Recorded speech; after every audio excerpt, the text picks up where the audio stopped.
Smell ತುಂಬಾ ಹೋಗಿದೆ. ಕಾಡಲ್ಲೊಂದು ಸೊಪ್ಪು ಸಿಗ್ತದೆ. ಸೊಪ್ಪು ನೀನು ಹೇಳುದಿಲ್ಲ ಮತ್ತೆ ಸೊಪ್ಪಂತೆ ಸೊಪ್ಪು.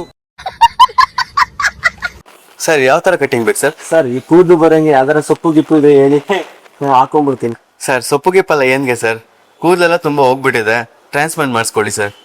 ಎಷ್ಟೋ ಸೆಲೆಬ್ರಿಟೀಸ್ಗಳು ಮಾಡಿಸ್ಕೊಂಡಿದ್ದಾರೆ, ನೀವು ಮಾಡಿಸ್ಕೊಳ್ಳಿ, ಇನ್ನು ಹೆಂಗ ಕಾಣಿಸ್ತೀರಾ. ಸರ್ ಯಾವ್ದಾದ್ರು ಬೆಸ್ಟ್ ಕ್ಲಿನಿಕ್ ಇದ್ರೆ ಹೇಳಿ ಸರ್, ಹೇರ್ ಟ್ರಾನ್ಸ್ಪ್ಲಾಂಟ್ ಮಾಡಿಸ್ಕೊತೀನಿ ಸರ್ ನಾನು. ಈವನ್ ನಾನು ಕೂಡ ಹೇರ್ ಟ್ರೀಟ್ಮೆಂಟ್ ಮಾಡಿಸ್ಕೊತಿದ್ದೀನಿ ಸರ್. ಎಲ್ಲಿ ಸರ್? 100% ನ್ಯಾಚುರಲ್ ರಿಸಲ್ಟ್ ಬರುತ್ತೆ. Best hair clinic and hair transparent ಅಂದರೆ ನಮ್ಮ lead density clinic. Okay sir, ಈ ಕಟಿಂಗ್ ಗಿಟಿಂಗ್ ಎಲ್ಲ ಏನು ಬೇಡ, ಸೀದಾ ಲ್ಯಾಡ್ ಡೆನ್ಸಿಟಿಗೆ ಹೋಗಿ ಹೇರ್ ಟ್ರಾನ್ಸ್ಪ್ಲಾಂಟೇ ಮಾಡಿಸ್ಕೊತೀನಿ ಸರ್.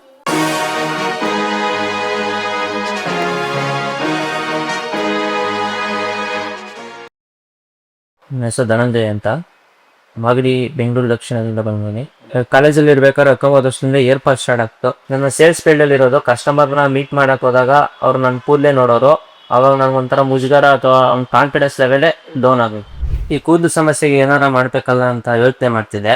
ನಂಗೆ ಬೇಕಾಗಿರೋ ಫ್ರೆಂಡು ರೆಫರ್ ಮಾಡೋರು ಲ್ಯಾಡ್ ಡೆನ್ಸಿಟಿ. ನಾನು ಲ್ಯಾಡ್ ಡೆನ್ಸಿಟಿ ಬಂದೆ, ಡಾಕ್ಟರ್ ಹತ್ರ ಕನ್ಸಲ್ಟ್ ಮಾಡಿದೆ. ಅವರು ಹೇರ್ ಟ್ರಾನ್ಸ್ಪ್ಲಾಂಟ್ ಮಾಡಿಸ್ಕೊಳ್ಳಿ.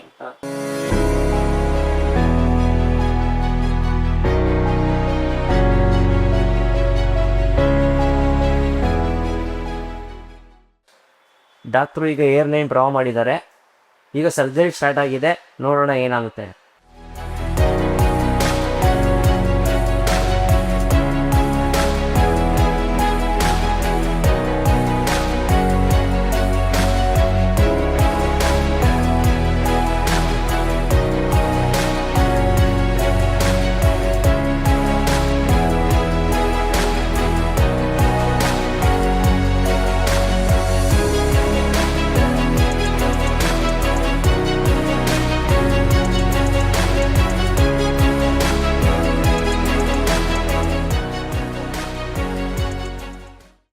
ಇವಾಗ ತಾನೇ ಸರ್ಜರಿ ಆಯಿತು.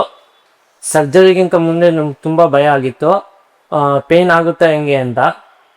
ಆದರೆ ನಮಗೆ ಪೇಯ್ನೇ ಇಲ್ಲ. ಇವತ್ತು ನನಗೆ 2700 ಡ್ರಾಫ್ಟ್ ಹಾಕಿದ್ದಾರೆ. ಇಲ್ಲಿನ ಡಾಕ್ಟ್ರು ಮತ್ತು ಸ್ಟಾಫ್ಸು ನನ್ನ ಫ್ಯಾಮಿಲಿ ಥರ ನೋಡ್ಕೊಂಡ್ರು. ಇಲ್ಲಿನ ಡಾಕ್ಟ್ರು ಮತ್ತು ಸ್ಟಾಫ್ಸು ನನ್ನ ಕಡೆಯಿಂದ ಹೃದಯಪೂರ್ವಕ ವಂದನೆಗಳು. ನನ್ನ ಕನಸು ನನಸು ಮಾಡ್ಕೊ.